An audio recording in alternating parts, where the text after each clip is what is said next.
Good morning, good afternoon, good evening, wherever you are in the world at this moment, watching live or in replay. My name is Art Jones. I'm your principal consultant at The Art of Standing Out, where we use design thinking, brand strategy, and storytelling to help you market better so you can sell more.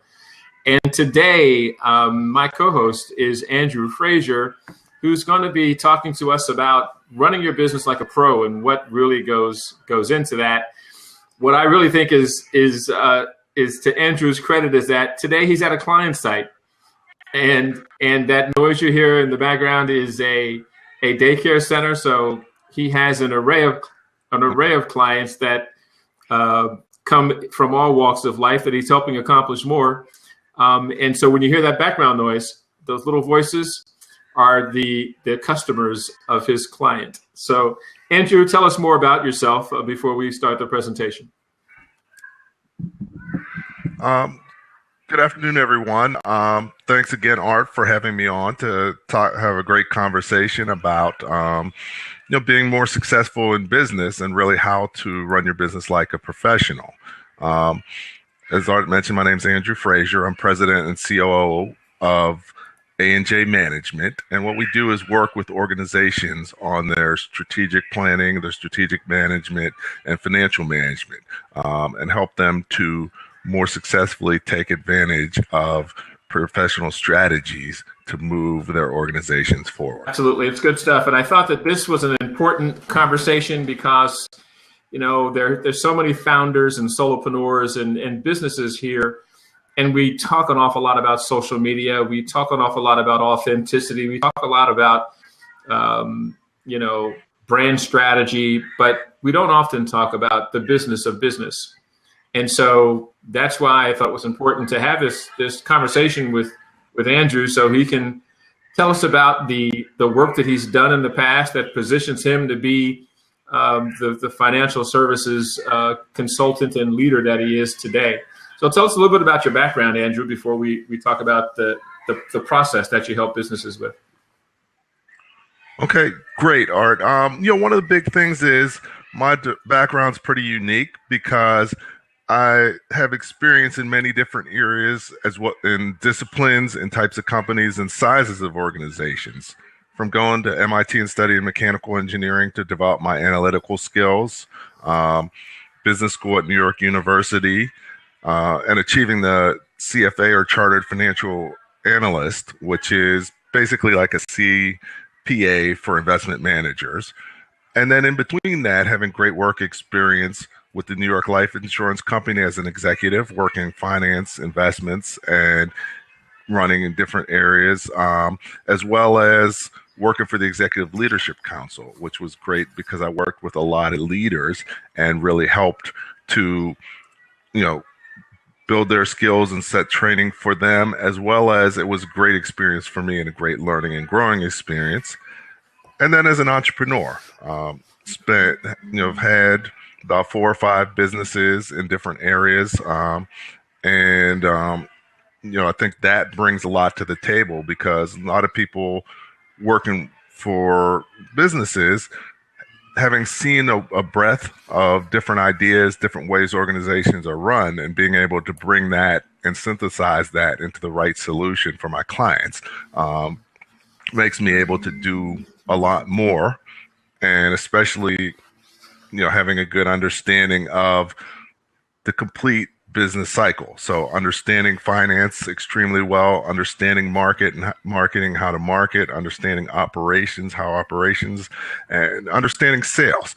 And having done that all personally as a business and in business just gives me a different perspective than many other people that you might know. And I think that Executive Leadership Council position you had when you were COO there, I think it's just an amazing exposure to helping executives that were in Fortune 500 companies accomplish more through your knowledge. So you don't get much bigger than that in the world when you're talking about the Fortune 500.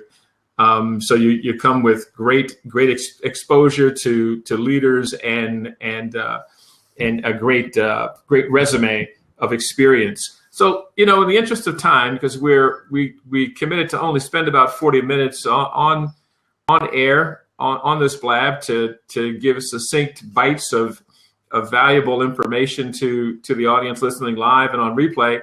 And I guess we should mention that this is a series where we're going to do 1, 2, 3, and 4 different segments. And why don't you talk about the different segments and what we'll cover in each one as we are going to go forward every Friday at noon Eastern time.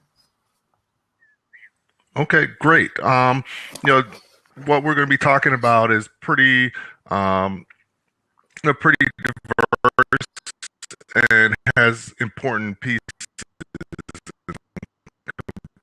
components. So we really broke it down into the 3 key areas. The first area where you start with professional management is getting access to information. So knowing what the key information is. So the next session is going to be about business information, which is critical if you're going to run your organization professionally and if you're going to make good decisions. If you don't have good information, how are you going to make good decisions? The second piece we're going to talk about is basically market penetration. As a business, if you're going to be in business, you're going to need to market and sell. If you don't do that, you have no money coming in. And the better you do that, the more money you come in. So one of the key things is really putting together a strong marketing strategy and executing on it and being nimble and being able to change with the market. So we're going to talk about that in the second part, or part 3 of the series.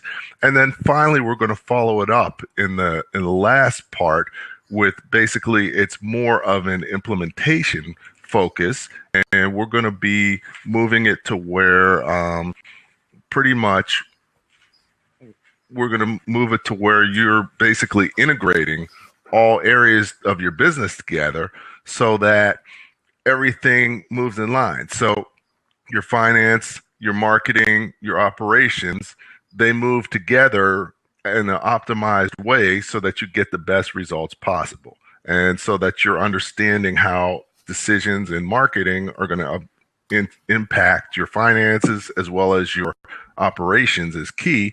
And actually having a system between all the areas allows your business to I think that if this was a bar graph and we were thinking about product and services, just small business, you could probably get away and not do any of this stuff. But if you want to do this and then go big, you've got to have the knowledge and the expertise and approach that Andrew's going to share. And that's why I think this is important, because surely everybody that I know, that I talk to, wants to go big. And with that as the aspiration, we need the infrastructure and the process in order to do that. And so talk about the process a little bit now, because you've got a proprietary process that you call AARI. Is that right?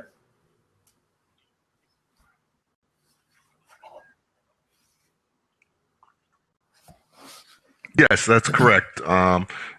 With the AARI process is really 4 steps that, we go through with clients to ensure that we've covered their business in an effective and holistic way.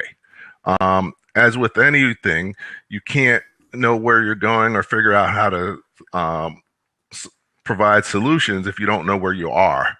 So the first stage is always assessment, figuring out where you are, what information you have, what performance has been, what the perspective is of your clients, and just basic information about the organization, so that there's a clear picture of where you're starting from, and also getting a picture of where you want to be and where the organization wants to be, so that we can have put together the best strategy possible to go from where you are to where you're seeking to be. So we start with assessment.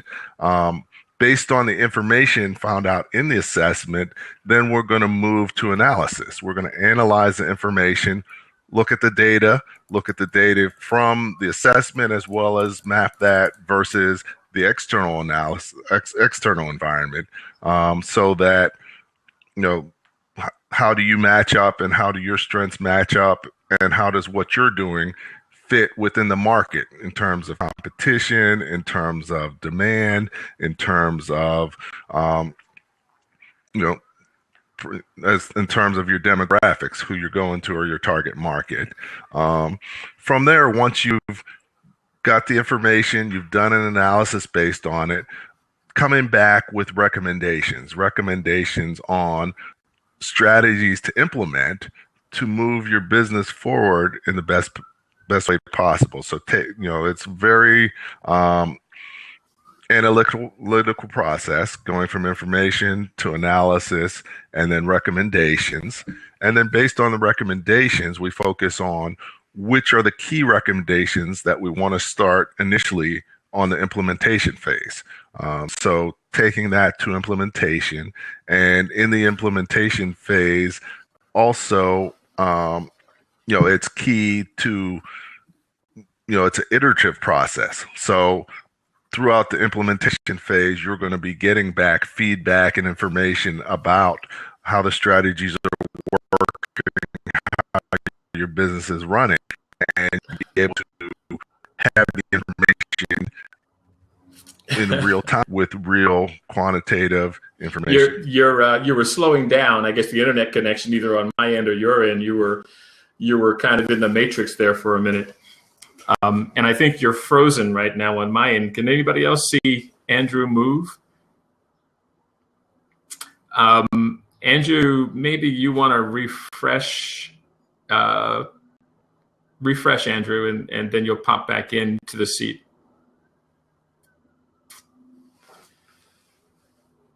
There you go.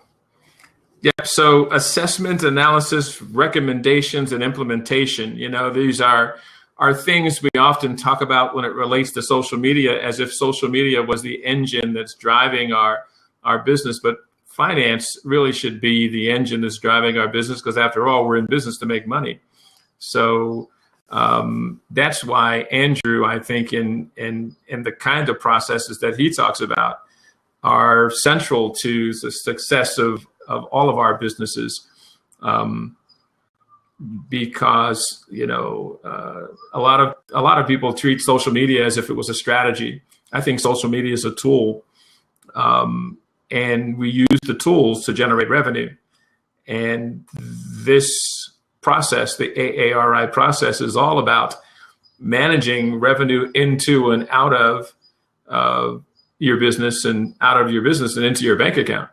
And when we do that effectively is when we have an opportunity to grow. And so it's just kind of a reset on aligning ourselves around what's important. And Zeph Zan says it as well. Social media is a communications tool. At least that's what I have learned. And I agree, Zeph. It's like the toolbox in the shed, and there are tools in that box that we learn which tools are in service to our audience, and those are the tools we use. But then we have strategy that is superior to those tools, because the toolbox, if you're going to build the Eiffel Tower and all you have is a toolbox and no plan, no strategy to build a solid structure, you just have a toolbox, and you'll probably have the Leaning Tower of Pizza. When you have a plan, you're going to do all the work that's required to build and pour a solid foundation and erect strong pillars that'll hold that structure up, and then use those tools in an appropriate way to deliver the project on time. But tools are tactical. Absent a plan, which is strategic, we're all just kind of treading water. He's back. Okay. Sorry about a little technical difficulties. Thanks for filling in, Art. Yeah. So you were giving us a review of the AARI process, the assessment, analysis, recommendation, implementation. Yes.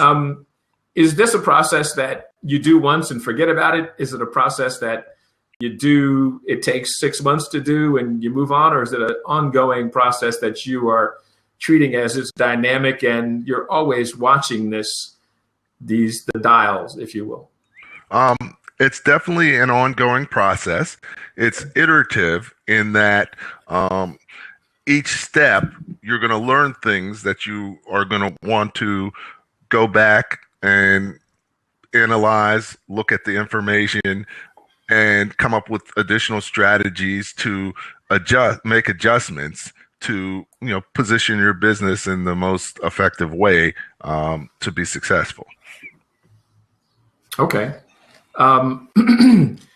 And do you do the work absent the involvement of the founder or the leadership team in a business, or is the leadership team and the founding team an integral part of the process, or do you just hand them a report? How does that work?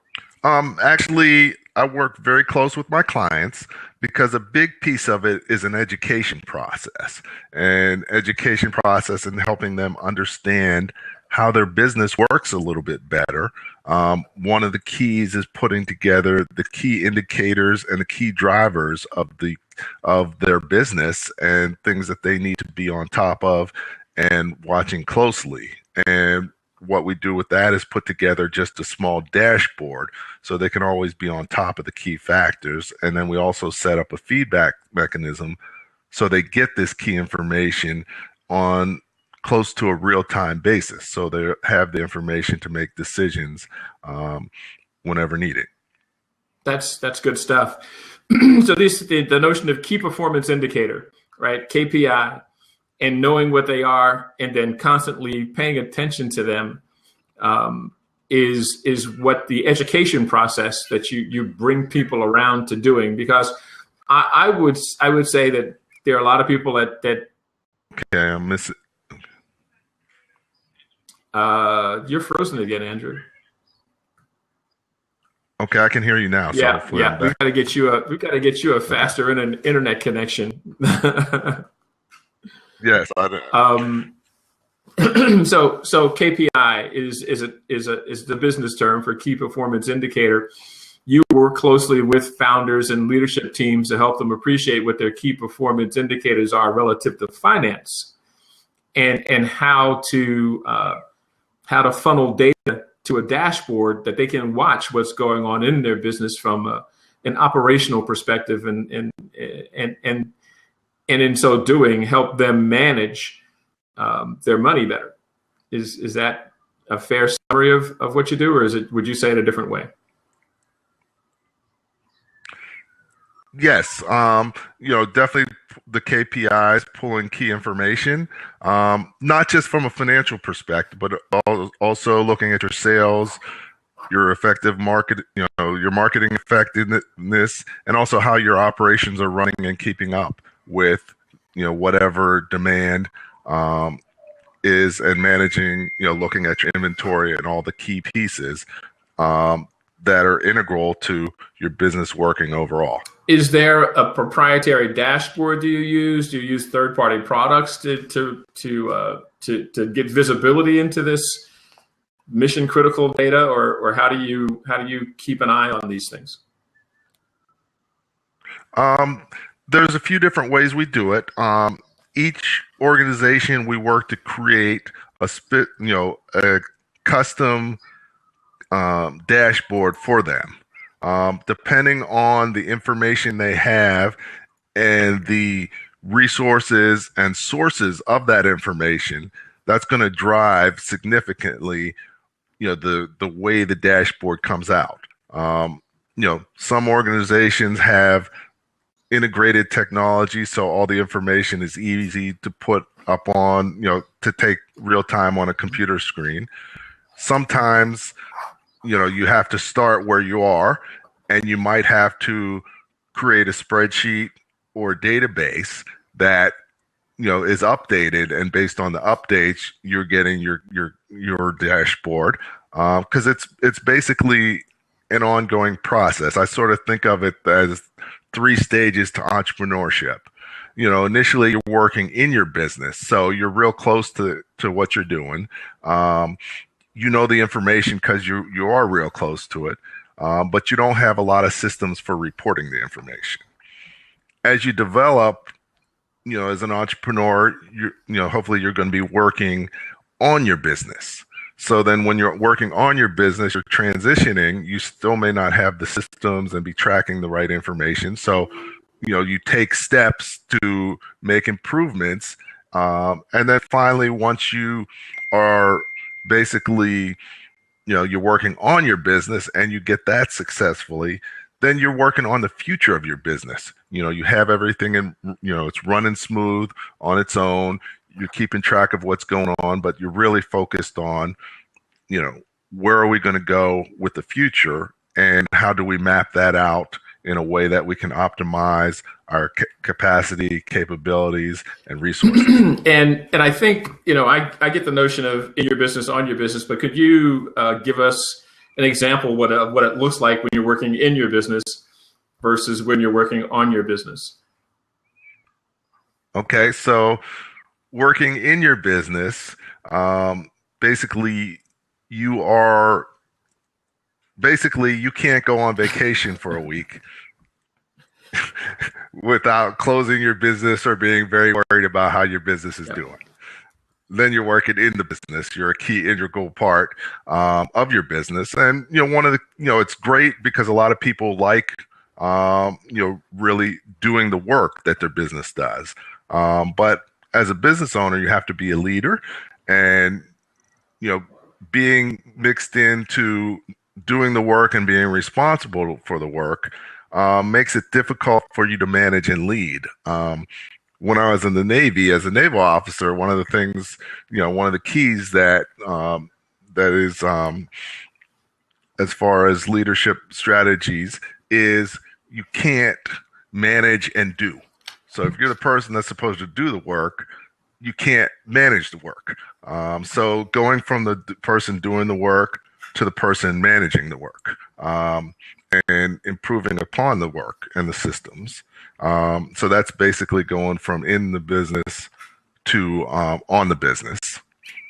And then once you set it up to a point where you can actually have the business running smoothly, you have others running the business, and then you take your time focusing on the future of the business. That's the ultimate stage of where you want to be as an entrepreneur. That's good stuff. You can't manage and do at the same time, but a lot of solopreneurs try to, and we call it juggling, right? But it's better to get out of working in your business and build it to a point where you can be working on your business. And that's when you're taking a leadership position and managing the process of being a business owner. That's good stuff. So when you are looking at, your experience throughout your career, when you're talking to business owners, whether they're Fortune 500 or solopreneur, what is the hardest thing that in your education, your knowledge transfer to those business owners, what's the hardest thing for people to embrace? What's the biggest lesson that you think that we all should learn about this process of having a systems that help us do the due diligence on sales and operations on finance? I think there's two things, actually. The one is just having an understanding and appreciation for what actually the transformation that needs to take place. And it's very hard for people to, understand something that they haven't really seen or experienced. So really figuring out how to get them to understand, and not only understand, to see the need for and be excited about it.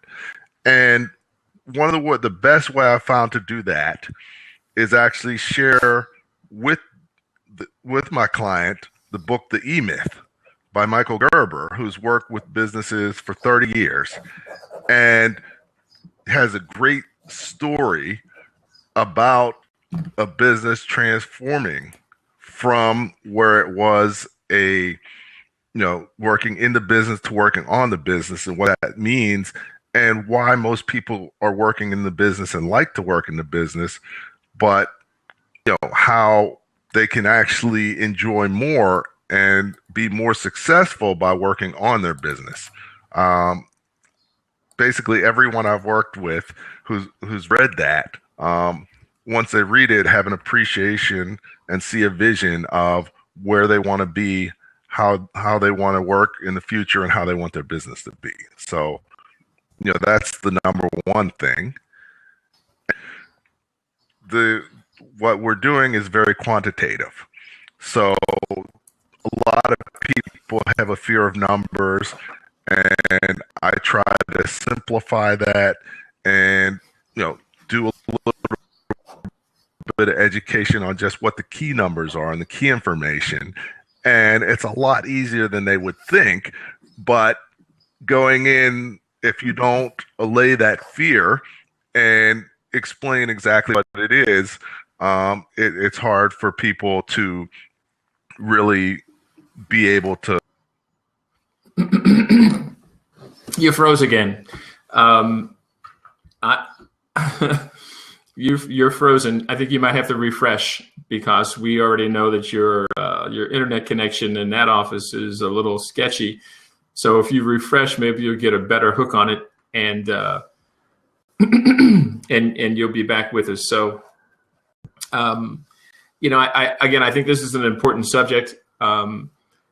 I think, like everything, it's this conversation with Andrew over the last 25, 30 minutes is really like shining a light on a part of the business that we don't often think about. Because I know, if I spent the next 8 hours on Blab, I'd hear an awful lot about social media, this, about Snapchat, that, about, all the other social platforms. But there's not a lot to talk about what it takes to really run a business and operate a business and not work in your business and be the juggler trying to do it all, but to manage the business processes in a way that you grow effectively in a sound way.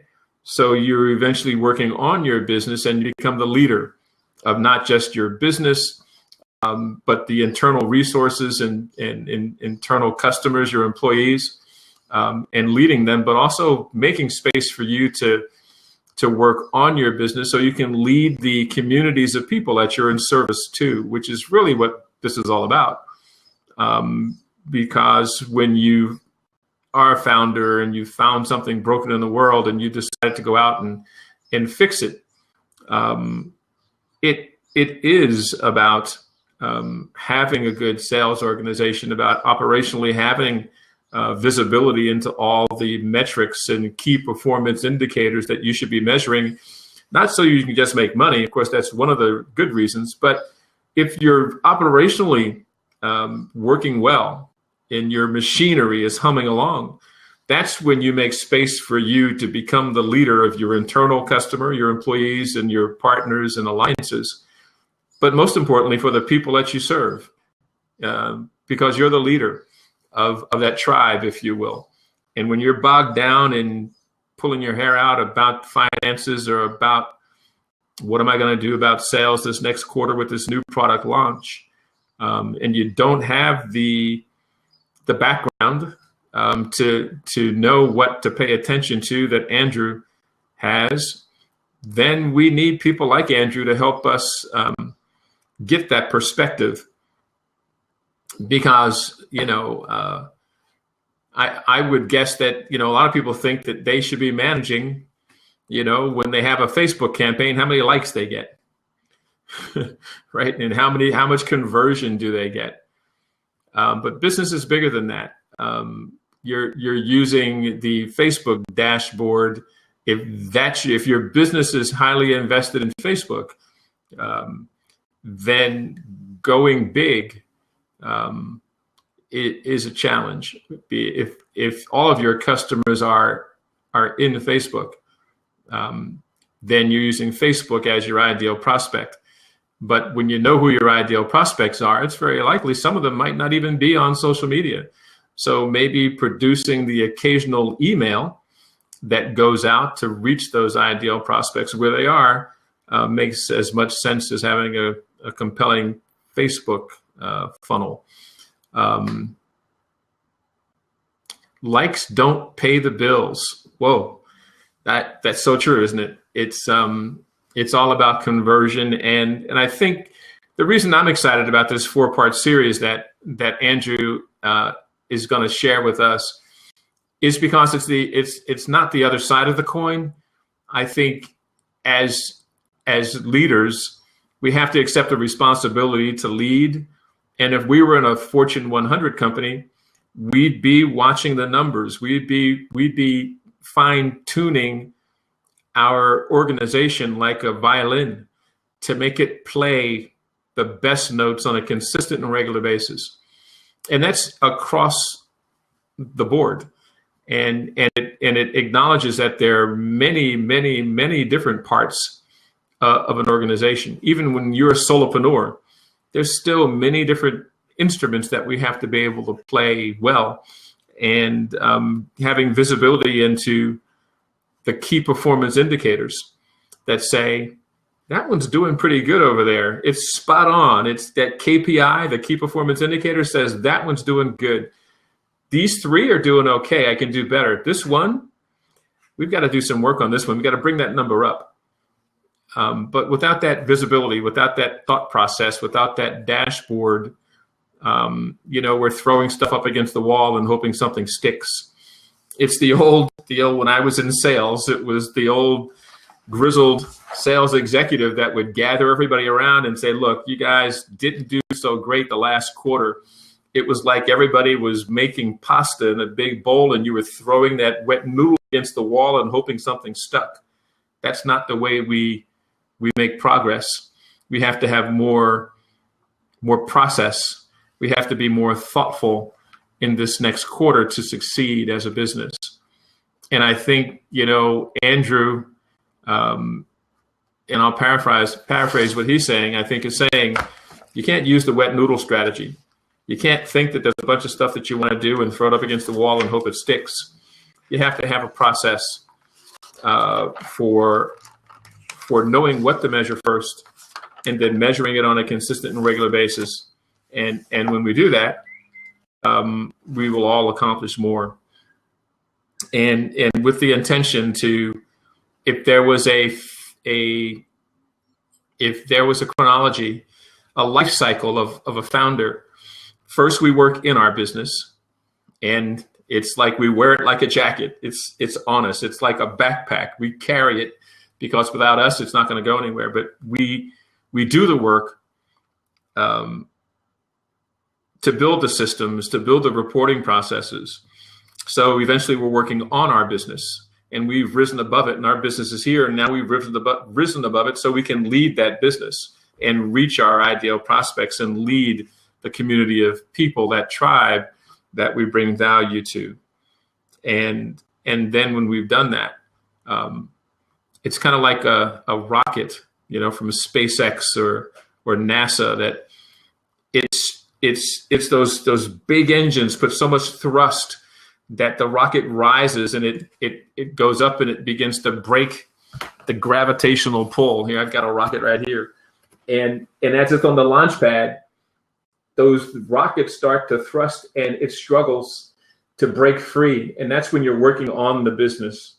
I mean, that's when you're working in the business because you're stuck with the gravity of the business. But after a while, you break free and then you're off in the orbit and landing on the moon. And if you had the time and the money, I guess you could go all the way to Mars. And in the business paradigm, we have to have a desire to not be working in our business forever, but to break free of the gravity of our business so we can lead our business in a material way. And that's when we can have growth that goes like this, because we can accomplish more. Mr. Fraser, I'm going to boot you and ask you to pop back in if you can, because you're just, you're stuck there. We'll give Andrew a couple of minutes to come back in, but I guess what I really wanted to remind everybody is that this is session number 1.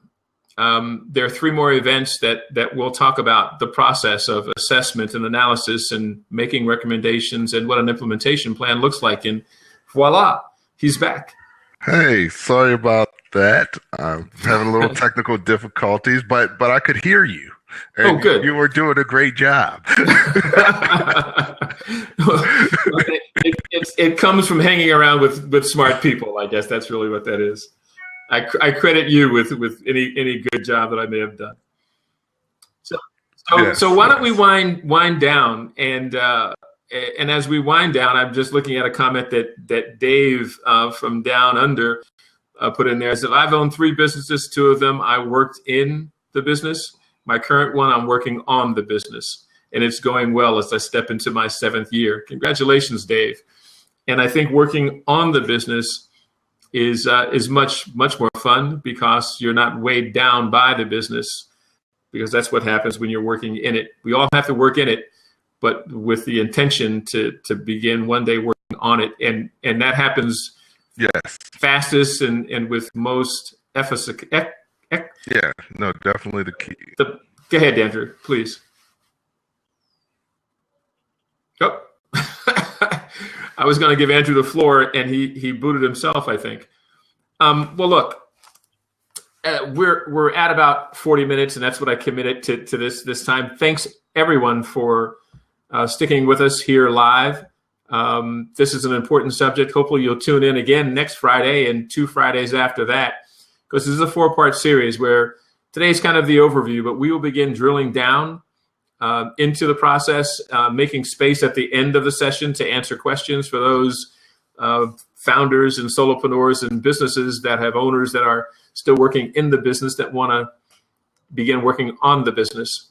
And we have the benefit of having Andrew here to help us answer those kinds of questions and provide us with his thought leadership on the subject and years of experience working both in the Fortune 100 world, on board Navy vessels as a Navy executive, and at large insurance companies as an executive there as well.